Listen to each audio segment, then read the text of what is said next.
Olá, tudo bem?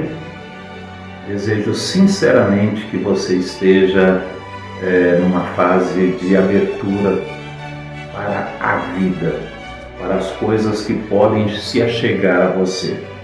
Desde possíveis mudanças de rumo, a possíveis novos projetos, a gente nova que você está conhecendo vai conhecer, a lugares diferentes onde você esteja com vontade de ir e queira ir. Eu desejo que de fato todas essas possibilidades se aproximem de você e sirva como uma espécie de movimentação de toda a energia, de todo o sentido, de todo o olhar, de toda a percepção, de todo o afeto, para que a vida continue valendo a pena e nunca seja pequena. Esse é o vídeo da semana. Semana passada eu gravei, porém eu estou com um probleminha no meu celular, não consegui fazer a postagem, então perdi o vídeo, estou gravando de novo. E eu estou gravando o mesmo tema que eu tinha gravado para a semana passada. Por quê? Porque eu considero muito importante. Eu considero necessário discutir, conversar e sugerir. Eu estou sugerindo esse livro aqui do Ailton Krenak, Futuro Ancestral. Eu não sei se você já ouviu falar, se já leu, se tem algum conhecimento sobre o assunto. Mas eu gostaria muito de propor que a gente conversasse um pouquinho sobre a perspectiva daquilo que o Ailton está colocando como um caminho possível dentro daquela coleção da Companhia das Letras, Como Adiar o Fim do Mundo, né? Como adiar o fim do mundo? Eu não sei como essa pergunta chega para você. Muita gente torce para o fim do mundo. Aliás, muita gente vive de anunciar o fim do mundo. E muita gente ganha com a ideia do fim do mundo. Não se iluda. Tem muita gente ganhando dinheiro em cima da necessidade de se decretar, de se anunciar o fim do mundo. O Ailton e muitas outras pessoas vão numa direção diferente. Como adiar o fim do mundo? E é uma perspectiva tão cheia de esperança que tem base lá no livro do Apocalipse, que nós consideramos livro sagrado, e que é a ideia de que criar um novo céu, uma nova terra, onde a gente possa de fato recuperar a dignidade dos seres, recuperar a dignidade da própria criação. No atual estágio que nós estamos, e isso é bom que se diga, ainda que a gente não queira e ainda que a gente se recuse a reconhecer, nós estamos muito à beira do precipício. Os estudos, as projeções, a perspectiva de um colapso da criação é muito grande. O que seria o tal do Apocalipse? Porque nós temos tido em algumas áreas temperaturas muito altas, em outras áreas temperaturas muito frias, uma mudança total do ciclo climático no mundo inteiro, e tudo isso como efeito da ação humana e do processo de industrialização e urbanização que nós vivemos. Hoje é muito mais importante você desmatar uma mata para construir um condomínio fechado, porque dá lucro, do que você manter as espécies naturais vivendo naquele lugar. Porque não dá lucro, porque é algo que não mexe com o nosso ethos, não mexe com a nossa perspectiva de análise do mundo. É como se a gente achasse que o mandato que Deus deu, crescer e multiplicar e administrar a terra, é como se a gente tivesse o direito de fazer o que quiser com a terra, com a criação, e a gente simplesmente e ainda se justifica dizendo: estamos obedecendo a Deus. Esse livro do Ailton Krenak é um livro muito reflexivo. Aliás, se você não conhece o Ailton Krenak, dá um Google aí, você vai ver que ele é um pensador, ele é um educador, ele é um ativista ambiental, ele é indígena da etnia Krenak. Ele tem uma participação muito interessante, inclusive na política. Quem lembra de 1988, foi ele quem fez um discurso emocionado na Câmara e se pintou de sangue para lembrar a quantidade de pessoas que estavam sendo mortas em vista do desenvolvimento. O Ailton, ele faz nesse livro uma reflexão que eu considero uma obra de poeta, porque ele mexe em coisas que a gente não está esperando.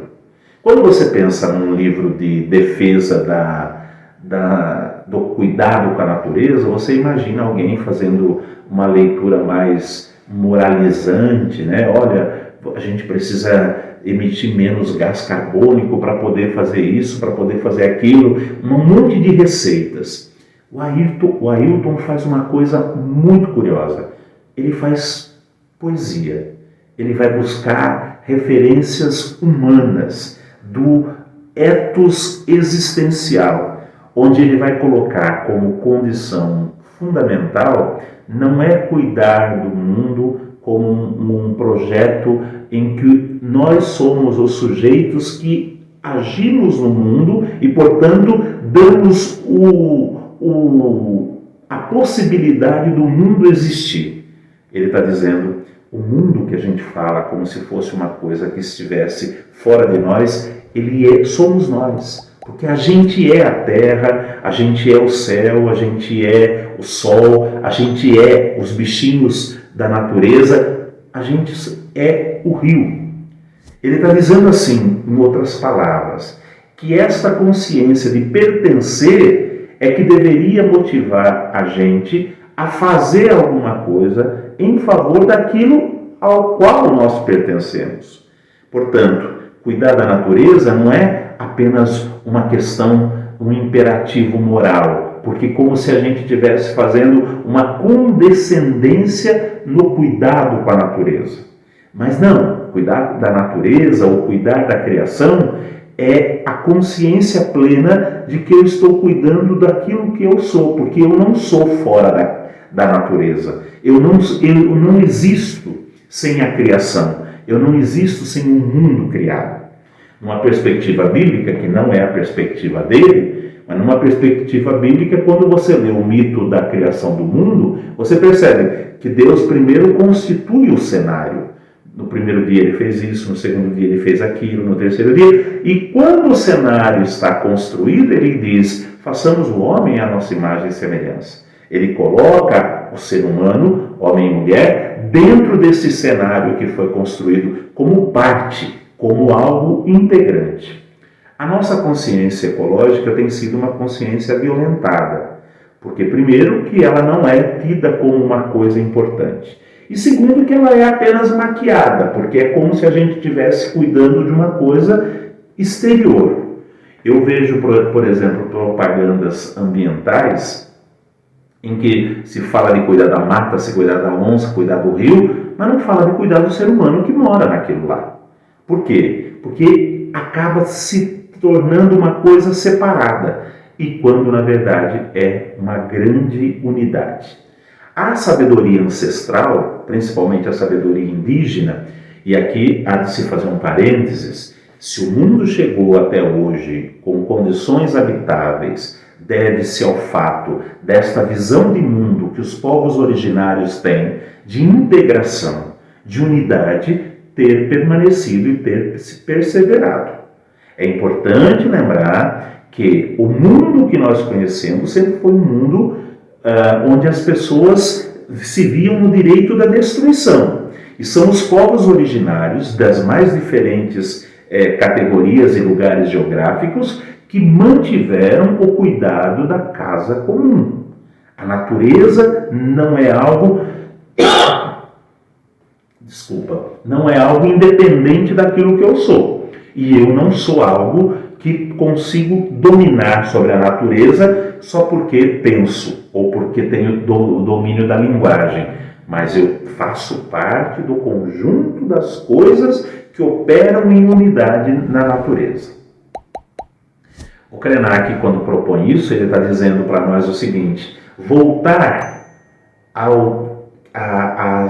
maneira de pensar originária, a maneira de entender a relação humana com o mundo a partir daquilo que os povos originários fazem, é talvez a única chance que nós temos de não cair no precipício.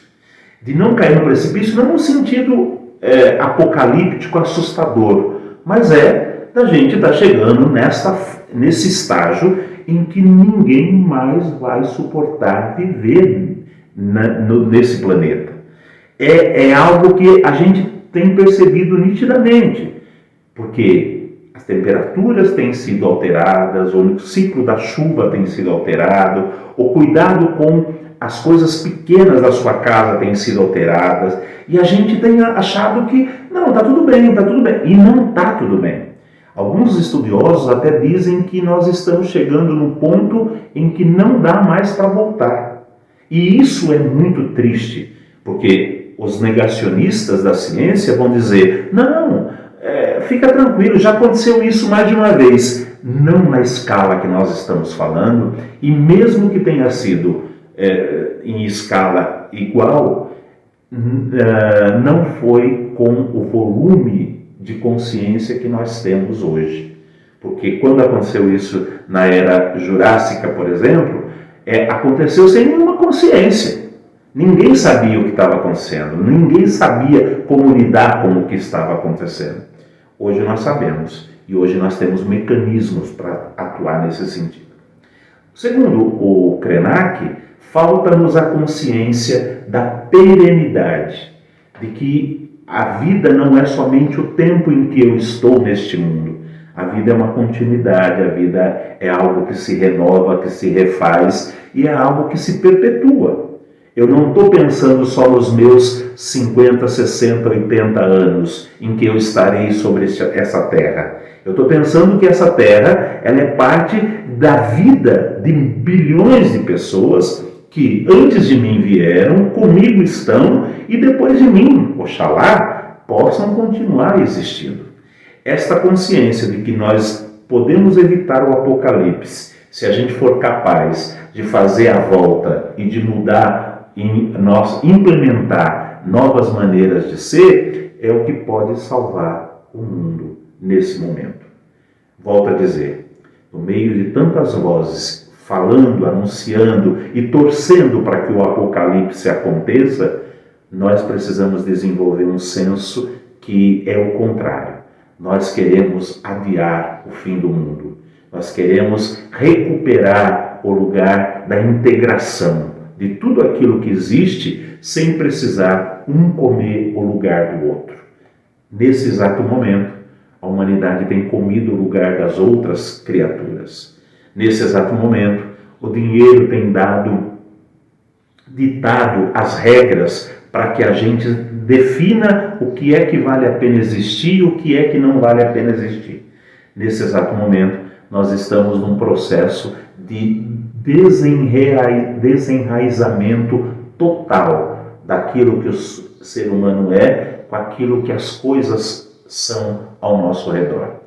E nesse exato momento, nós estamos caminhando para um precipício onde provavelmente, se não houver um retorno, vamos nos atirar com condições, com possibilidade de ter implicações definitivas sobre a nossa vida no mundo.